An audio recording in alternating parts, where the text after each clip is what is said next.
Suasananya masih sama kayak dulu, nggak banyak berubah. Niko mengedarkan pandangan ke sekeliling resort yang tampak mewah dan luas. Sembari manggut-manggut, ia mengikuti langkah Keanu dan Laika di depannya. Kalau kamu perhatikan ke lantai atas, banyak yang berubah.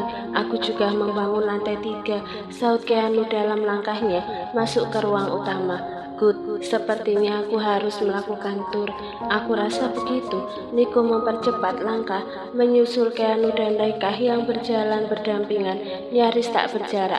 Laika menunjukkan sesuatu di ponselnya pada Keanu, dan mereka tertawa bersamaan. Apa-apaan itu maksudnya? Padahal ada Niko di sini, tapi mereka terlihat begitu dekat. Niko mendengus, beruntung dia menyusul ke sini. Kalau tidak, bisa jadi mereka lebih dekat dari apa yang ia lihat sekarang. Aku suka banget pemandangan di sekitar sini, sejuk dan jarang kita dapetin kalau di Jakarta, ujar Laika antusias pada Keanu. Keanu mengangguk setuju, namun baru saja dia akan membuka mulut untuk menanggapi ucapan Laika. Niko tiba-tiba mengisi celah sempit di tengah-tengah mereka.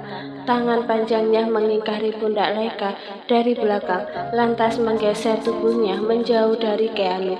Kini Niko menjadi penghalang antara Keanu dan Laika. Paman, apa-apaan? Lepasin, desis Laika, mengedikkan bahu kirinya agar tangan Niko lepas dari sana. Niko tak peduli dan hanya mengangkat bahunya saja tanpa melepaskan tangannya dari pundak Laika. Sedangkan Keanu menghela nafas. Ia memilih tak menghiraukan sikap Niko yang terlihat aneh di matanya. Begitu tiba di kursi yang teronggok di ruang tamu, di ruang utama, Keanu mempersilahkan Niko duduk dan menyuruh pelayan menyiapkan minuman untuk lelaki itu. Laika segera menjauh dari Niko.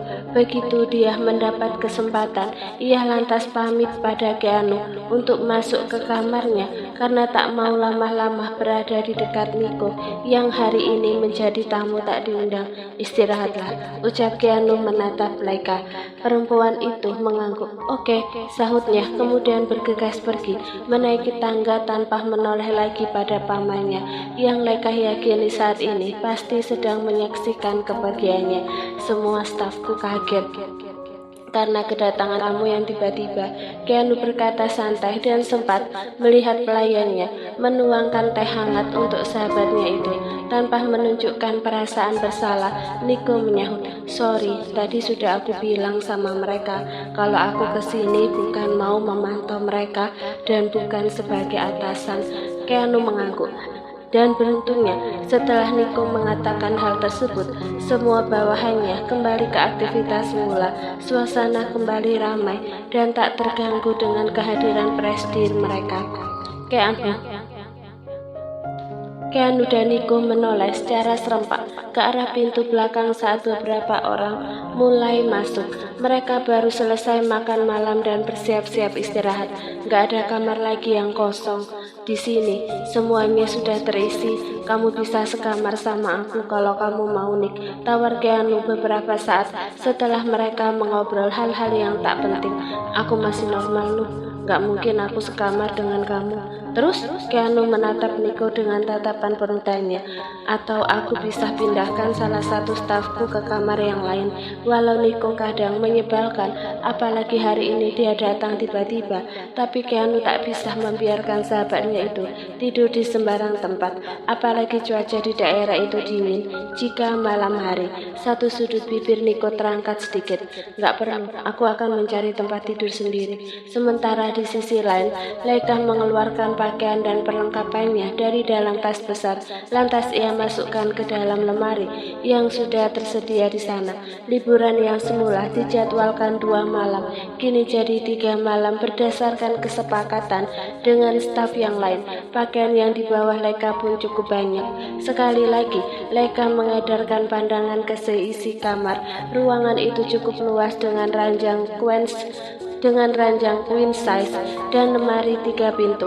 Ada satu sofa panjang berwarna biru toska yang berhadapan langsung dengan ranjang, serta jendela lebar nan tinggi di salah satu dinding. Jika Laika berdiri di sana, maka matanya akan dimanjakan dengan pemandangan hijau kebun teh.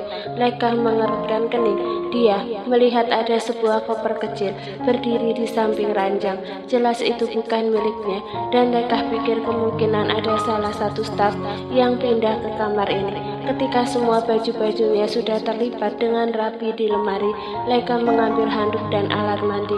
Ia kemudian menyeret langkah menuju kamar mandi untuk membersihkan tubuh. Meski cuaca dingin, tapi ia tak biasa membiarkan tubuhnya lengket semalaman. Usai mandi dengan air hangat, Laika mengganti pakaiannya di sana dan mengeringkan rambut.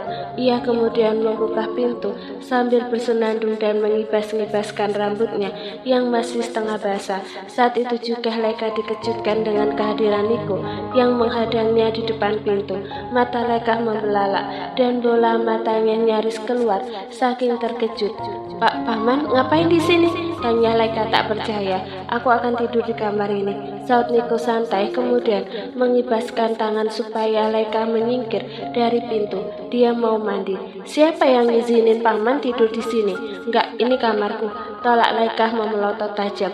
"Semua kamar sudah penuh. Aku nggak bisa tidur sama orang lain, jadi aku memilih di sini. Lagi pula aku harus memastikan kamu aman." "Ya, siapa tahu saat malam ada orang atau hewan yang masuk ke kamar ini," ujar Niko cuek. Namun dalam hati Niko merutuki dirinya sendiri yang rela kehilangan harga diri karena keponakannya ini. Sial, Laika menggigit bibir bawahnya kesal sembari mendelik. Sedangkan Niko yang melihat ekspresi itu hanya menatapnya lekat dan tanpa beban, seolah-olah keputusannya untuk di kamar ini bukan sesuatu yang aneh. "Tapi kita paman dan keponakan nggak boleh tidur sekamar. Apa kata orang-orang nanti kalau mereka melihat kita?" Laika berdesis. Ia menyingkir dari pintu saat kedua tangan Niko memegangi pundak dan menyeretnya keluar dari sana. Pria itu lalu masuk ke dalam kamar mandi. Sebelum menutup pintunya, ia berkata, "Orang-orang nggak perlu tahu. Dan ingat Laika, kita sudah pernah tidur sebelumnya sampai hadir Feli di antara kita. Jadi kamu nggak perlu canggung. Lagi pula kita sudah melewati batas antara paman dan keponakan," pungkas Niko, sebelum akhirnya pintu tersebut benar-benar tertutup. Astaga, Laika tercengang mendengar penuturan Niko yang benar di luar nalar. Apa pamannya itu kesambet saat dalam perjalanan menuju ke sini? Sikapnya benar-benar beda dan menjadi tidak tahu malu. Laika geleng-geleng kepala sembari memukul-mukulnya pelan. Ia lantas mondar-mandir di tengah ruang kamar sembari memikirkan cara untuk mengusir lelaki itu dari sana. Namun belum sempat Laika menemukan solusi, pintu kamar mandi sudah terbuka dan Niko dengan pakaian santainya menyembul mendekatinya. "Aku akan tidur di sofa kalau kamu takut." Niko mengambil bantal lalu merebahkan diri di atas sofa dan memejamkan mata. Kedua tangannya terlipat di atas dada. Laika masih gamang. Apa paman benar-benar gak akan keluar? Tak ada jawaban. Niko pura-pura tertidur dan akhirnya Laika terpaksa membiarkan Niko satu kamar dengannya. Naik ke atas ranjang setelah mematikan lampu, Laika menarik selimut, berusaha memejamkan mata yang terasa berat sejak tadi. Hening, hanya terdengar suara hewan malam dari arah pepohonan. Niko tak benar-benar tidur. Matanya perlahan terbuka dan menatap nyalang langit-langit kamar yang gelap. Ia tak percaya bahwa dirinya akan melakukan hal segila ini. Jauh-jauh pergi dari Bandung, jauh-jauh pergi ke Bandung dan tidur di sini hanya karena tak suka melihat kedekatan Laika dan Keanu. "Laika, kamu sudah tidur?" tanya Niko mengalihkan pandangan ke arah Laika yang bergelung selimut. Menyadari pergerakan pelan dari perempuan itu, Niko yakin Laika juga belum tidur. "Selama kamu di Yunani, gimana kehidupanmu?" Suara Niko terdengar rendah. "Boleh aku tahu?" Meski enggan, Laika akhirnya menjawab, "I'm good. Semuanya baik-baik aja dan aku bahagia di sana." "Benarkah?" "Ya, seenggaknya aku nggak melihat lelaki yang sudah menghamiliku lari dari satu wanita ke wanita lain," saut Laika tercekat. Ia menggigit bibirnya karena kalimat itu meluncur begitu saja dari mulutnya tanpa bisa dicegah. Niko termenung. Leka, kalau seandainya aku tahu. Sudahlah, Paman tidur aja. Kalau masih ingin tidur nyaman di kamar ini, lebih baik Paman gak banyak bicara. Niko terbangun karena mendengar suara burung saling bersahutan di luar jendela. Namun udara dingin yang menusuk kulitnya membuat ia enggan beranjak dari sofa dan semakin menaikkan selimut tebal hingga menutupi leher. Selimut. Niko membuka mata. Sejak kapan dia pakai selimut? Rasanya sebelum tidur semalam ia tak memakai selimut. Seulas senyum terbit di bibir Niko ketika ia sadar sepertinya Laika yang menyelimutinya. Seperhatian itukah keponakannya itu? Niko kembali tersenyum, merasa bahagia Laika memperhatikannya. Dalam hati, Niko merasa bersyukur ketika ia bangun masih tertidur di sofa dan berpakaian lengkap, padahal ia takut tak bisa mengendalikan diri hingga menyerang Laika tengah malam. Tapi rupanya hal itu sama sekali tak terjadi. Ya, seenggaknya aku gak melihat lelaki yang sudah menghamiliku lari dari satu wanita ke wanita lain. Ucapan terakhir Laika kembali terngiang di telinga Niko. Semalam ia langsung diam tak berkutik. Rasanya ia telah menjadi lelaki terbodoh yang menyia-nyiakan perempuan yang telah mengandung dan membesarkan anaknya selama 5 tahun ini. Yes, George. Niko mengakui itu. Ia tiba-tiba ingat hari ini akan mendaki. Ia lantas bangun, pergi mandi dan memakai pakaian santai, kemudian keluar dari kamar. Apa mereka sudah pergi? Tanya Niko pada salah satu pelayan, karena suasana di dalam resort terlihat hening. Mendakinya dibatalkan, Pak, karena cuacanya kurang bagus. Pelayan itu menjawab ramah. Oh, di mana mereka sekarang? Di tempat outbound, Pak. Niko mengangguk dan segera pergi ke sana. Tempat outbound tersebut tampak ramai dan ia bisa menemukan Laika dengan cepat. Wanita itu tengah duduk bersama cewek berambut keribu yang entah namanya siapa. Niko tak tahu. Kali ini Niko tak ingin mengganggu aktivitas keponakannya. Selama Laika tak dekat-dekat dengan lelaki, maka Niko akan memperhatikannya dari jauh. Siang hari Niko mencari-cari Laika yang tak terlihat dimanapun. Orang-orang masih asik berkeliling di sekitar resort, sebagian di area outbound, sebagian berenang, dan sebagian lagi memanfaatkan spot untuk foto-foto. Niko kehilangan jejak Laika karena tadi dia menelpon seseorang. Lang, lihat Laika? Tanya Niko pada bawahannya. Lelaki itu mengangguk. Tadi sih keluar dari area resort, Pak. Kalau nggak salah ke arah sana. Niko mengikuti telunjuk lelaki itu yang mengarah ke jalan setapak di sisi kiri resort. Ia mengernyitkan dahi bingung. Sama siapa? Tanya Niko ingin tahu. Sama cowok sih, Pak. Dilihat dari postur tubuhnya kayaknya dia Rian. Ngapain mereka jalan sama cowok lain? Keluar pula. Mendadak air muka Niko berubah keruh. Ia lantas berjalan cepat mengikuti petunjuk dari lelaki itu, keluar dari gerbang tinggi dan menelusuri jalanan setapak. Berkali-kali Niko menghubungi nomor Laika, tapi tak ada jawaban sama sekali.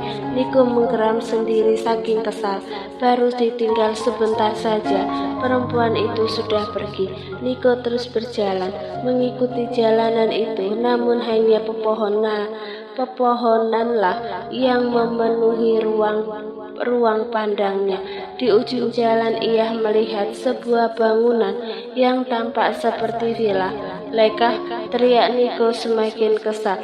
Emosinya mulai merangkak naik saat ia teringat kembali bahwa Laika pergi dengan laki-laki. Ada hubungan apa mereka? Ngapain juga pergi berdua ke tempat seperti ini? Niko bertanya-tanya dalam hati. Lalu saat itu juga langkah Niko tiba-tiba terhenti.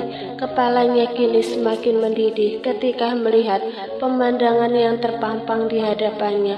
Niko mengepalkan tinjunya kuat-kuat.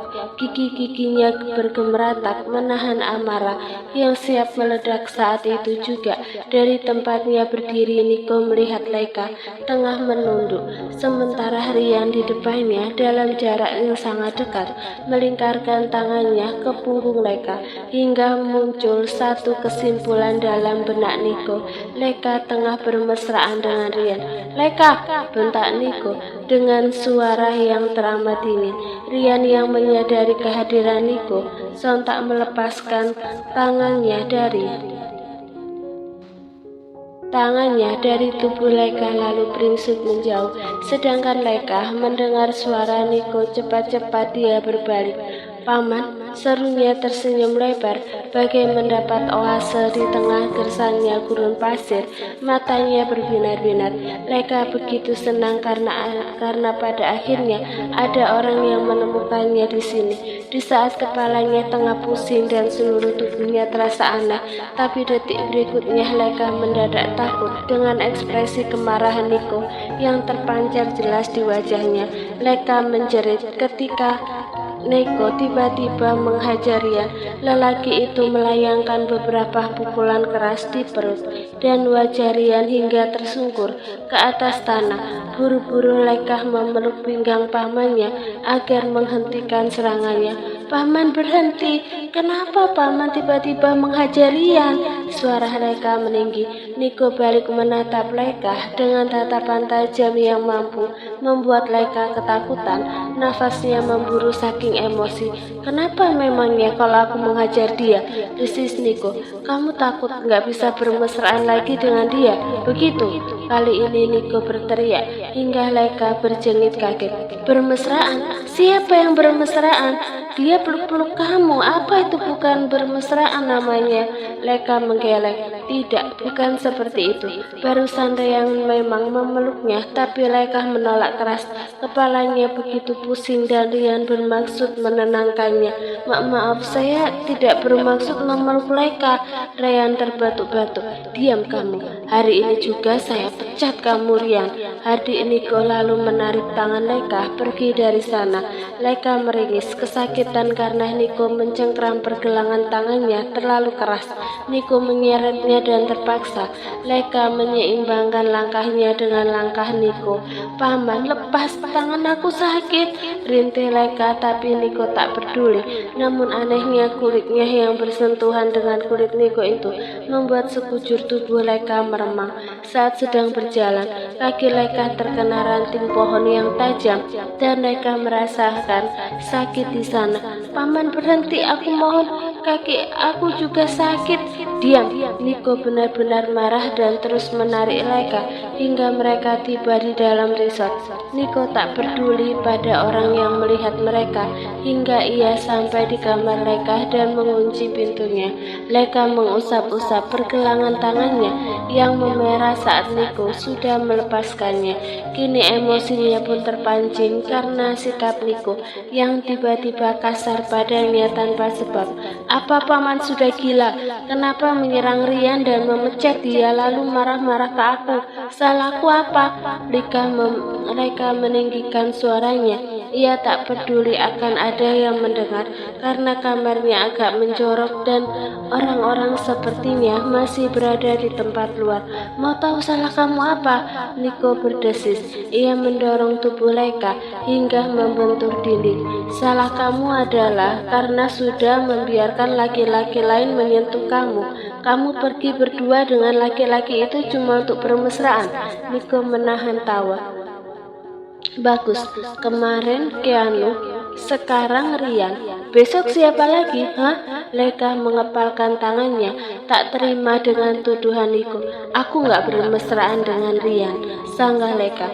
"Tadi aku cuma mau menemui Keanu di sana dan diantar oleh dia." Mendengar hal itu jelas Niko semakin marah. "Apa aku bodoh, Leika? Keanu jelas-jelas ada di area outbound. Kamu kira aku percaya dengan alasan kamu itu?" Apa? Keanu ada di area outbound? Tidak mungkin. Kenapa Keanu ada di sana? Leika masih ingat tadi dia bergabung dengan Resti dan Nana, teman satu gengnya. Resti saat menonton Feby bermain. Lalu Karin, masih temannya Resti, datang padanya dan bilang bahwa Keanu menitipkan pesan agar Laika menemuinya di luar resort.